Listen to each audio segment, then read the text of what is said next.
Right గా నల్గొండలో ఉద్రిక్తతకు సంబంధించిన బ్రేకింగ్ న్యూస్ చూస్తున్నాం. నల్గొండలో గణేష్ శోభాయాత్రలో ఉద్రిక్తత చోటు చేసుకుంది. కాంగ్రెస్ బీజేపీ నేతల మధ్య వాగ్వాదం జరిగింది. బీజేపీ జిల్లా అధ్యక్షుడు నాగం వర్షిత్ రెడ్డిని పోలీసులు అరెస్టు చేయడంతో బీజేపీ శ్రేణులు ఆందోళన చేపట్టారు. వర్షిత్ రెడ్డిని విడుదల చేయాలని బీజేపీ నేతలు డిమాండ్ చేశారు. విడుదల తర్వాతే శోభాయాత్ర కార్యక్రమం జరుగుతుందని, ఇక అప్పటి వరకు ఆందోళన విరమించేదీ లేదన్నారు. దీంతో నాగం వర్షిత్ రెడ్డిని పోలీసులు విడుదల చేశారు.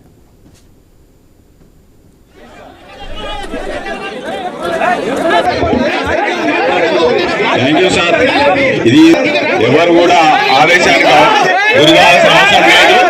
ఎవరు ఇలాంటి నిర్ణయం ఇక అంతకు ముందు ఆనవాయితీ ప్రకారం పాత బస్తీ 1వ నెంబర్ గణేశుని వద్ద పూజల తర్వాత శోభాయాత్రను ప్రారంభించేందుకు ఉత్సవ కమిటీ ఏర్పాట్లు చేసింది. స్టేజ్ పైకి బీజేపీ జిల్లా అధ్యక్షుడు నాగం వర్షిత్ రెడ్డిని ఆహ్వానించకపోవడంతో వివాదం రేగింది. మంత్రి కోమటిరెడ్డి వెంకటరెడ్డికి వ్యతిరేకంగా బీజేపీ శ్రేణులు నినాదాలు చేశారు. దీంతో అక్కడి నుంచి మంత్రి కోమటిరెడ్డి వెళ్లిపోయారు. కాంగ్రెస్ బీజేపీ నేతల మధ్య పోటాపోటీగా నినాదాలు కొనసాగాయి. ఇరు పార్టీల కార్యకర్తలను పోలీసులు చెదరగొట్టారు. ఇక అదే సమయంలో బీఆర్ఎస్ మాజీ ఎమ్మెల్యే కంచెల భూపాల్ రెడ్డి రావడంతో హైటెన్షన్ కు దారితీసింది. ముందస్తు జాగ్రత్తగా భారీ పోలీసులు మోహరించారు.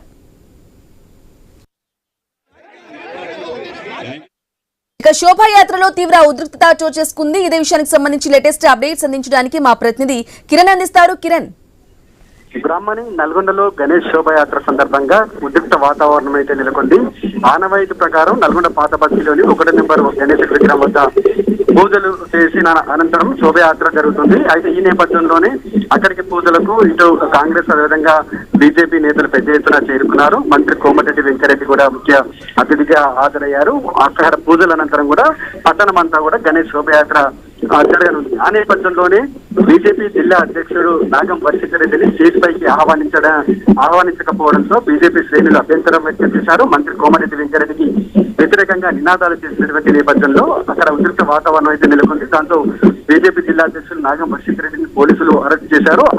ఆ క్రమంలోనే అక్కడికి బీఆర్ఎస్ మాజీ ఎమ్మెల్యే కంచెల భూపాల్ రెడ్డి కూడా అక్కడికి చేరుకున్నారు. బీజేపీ శ్రేణులకు ఆయన సంఘీభావం తెలిపారు. దీంతో మరోసారి ఉద్రిక్త వాతావరణం అయితే నెలకొన్న పరిస్థితి అయితే ఉంది. ఇటు నాగం వర్షిత్ రెడ్డిని విడుదల చేయాలంటూ కూడా బీజేపీ అదేవిధంగా బీఆర్ఎస్ నేతలు కూడా డిమాండ్ చేశారు. ఒకవేళ అరెస్టు సంబంధించి ఆయనను విడుదల చేయని నేపథ్యంలో ఇక్కడ శోభయాత్ర జరిగేది లేదంటూ కూడా హెచ్చరికలు జారీ చేయడం జరిగింది. దీంతో హై డ్రామాల మధ్య ఇటు నాగం వర్షిత్ రెడ్డిని పోలీసులు విడుదల చేశారు. ప్రస్తుతం అయితే బీజేపీ అదేవిధంగా బీఆర్ఎస్ నేతలు 1వ నెంబర్ విగ్రహం వద్దకు చేరుకున్నారు. ఎలాంటి అవాంఛనీయ సంఘటనలు చోటు చేసుకుంటా పోలీసులు భారీ బందోబస్తు అయితే ఏర్పాటు చేశారు. మరికొద్ది సేపట్లో గణేష్ శోభయాత్ర జరగనుంది. ఈ నేపథ్యంలోనే ఇక్కడ పాత బస్తీ నుంచి వల్లభాచెరువు వద్ద అక్కడి వరకు కూడా భారీ పోలీసు బందోబస్తు అయితే ఏర్పాటు చేయడం జరిగింది. ముందస్తు జాగ్రత్తగా కూడా ఇటు అడుగడుగున పోలీసు బందోబస్తు అయితే కొనసాగుతుంది. బ్రాహ్మణి అయితే కిరణ్ చెప్పండి, మరి ప్రస్తుతానికైతే పరిస్థితి అక్కడ ఏ విధంగా ఉంది? కొంత ఉద్రిక్తత సద్దుమణిగింది అనుకోవాలా? ప్రస్తుతం అయితే ఇటు నాగం వర్షిత్ రెడ్డిని విడుదల చేసినటువంటి నేపథ్యంలో కొంత వివాదం అయితే సద్దుమణిగినటువంటి పరిస్థితి అయితే ఉంది. మరోవైపు ముందస్తు జాగ్రత్తగా ఆల్రెడీ ఇక్కడ కొంత వివాదం చెలరేగినటువంటి నేపథ్యంలో మళ్ళీ ఇటువంటి గొడవలు జరగకుండా కూడా పోలీసులు భారీ బందోబస్తు అయితే ఏర్పాటు చేసినటువంటి పరిస్థితి అయితే ఉందని చెప్పొచ్చు. ఎస్పీ శరత్ చంద్ర పవార్ నేతృత్వంలో అడుగడుగున బందోబస్తు అయితే కొనసాగుతుంది. Right Kiran, thank you for the updates.